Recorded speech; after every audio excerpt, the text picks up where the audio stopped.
Hello student, welcome to home coaching centre.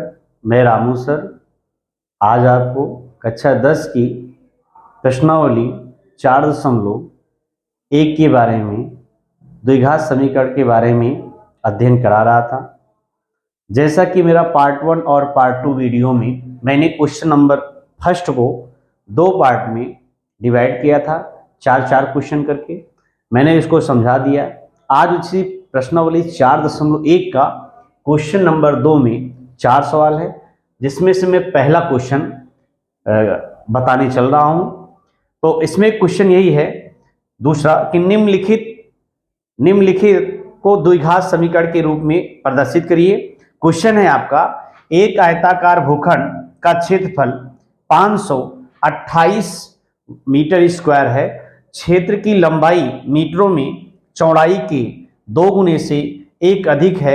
हमें भूखंड की लंबाई और चौड़ाई ज्ञात करनी है। तो मित्रों, सबसे पहले आप एक आयताकार खेत बनाएंगे।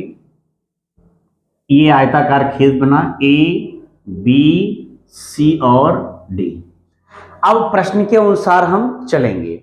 सबसे पहले हम इस आयताकार भूखंड का क्षेत्रफल मुझे दिया गया है कितना, 528 मीटर स्क्वायर दिया गया, जिसमें से सबसे पहले हमको ये प्रश्न कह रहा कि जो आयताकार भूखंड है उसकी जो चौड़ाई है वो लंबाई से 2 गुने से 1 अधिक है, 1 मीटर। तो हम मानेंगे, माना आयताकार भूखंड की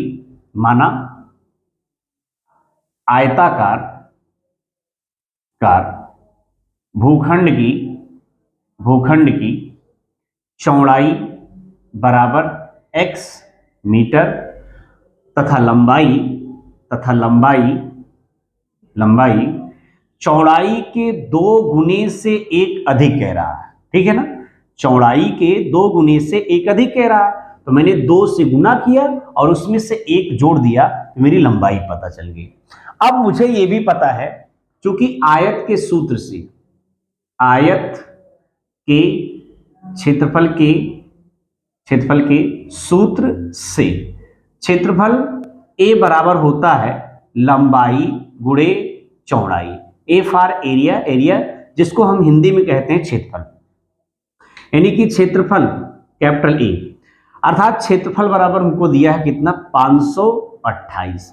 लंबाई की वैल्यू दिया है हमको 2x + 1, चौड़ाई कितना दिया है x, तो हम गुणा करेंगे 528 बराबर 2x स्क्वायर और प्लस कितना हो जाएगा x, इनको दाईं तरफ लेके जाएंगे तो जो प्लस होगा वो minus 2x square plus x minus 528 = 0। अतः यह हम समीकरण देखते हैं कि यह समीकरण हमारा द्विघात समीकरण है। क्यों? क्योंकि यह समीकरण मानक समीकरण ax² + bx + c = 0 के रूप का है। अतः हम कह सकते हैं कि ये जो क्वेश्चन नंबर 2 का पहला हल है ये द्विघात समीकरण के रूप का है। अगर इसमें हम इसकी लंबाई और चौड़ाई भी ज्ञात करना चाहें तो हम इस इक्वेशन को हल कर लें तो इसमें x के 2 मान मिलेंगे और वह 2 मान हमें x की वैल्यू रखने पर चौड़ाई और फिर x की वैल्यू यहां पर रखने पर हमको लंबाई ज्ञात हो जाएगी। क्यों? क्योंकि मित्रों इतना ही पूछ रहा है कि यह जो इक्वेशन है, समीकरण है, क्या ये द्विघात समीकरण है कि नहीं। अतः हमने देखा ax² + bx + c = 0 के रूप का है, इसलिए यह द्विघात समीकरण है। मित्रों स्क्रीनशॉट ले लीजिए। तब तक अगला क्वेश्चन है कि 2 क्रमागत धन पूर्णांकों का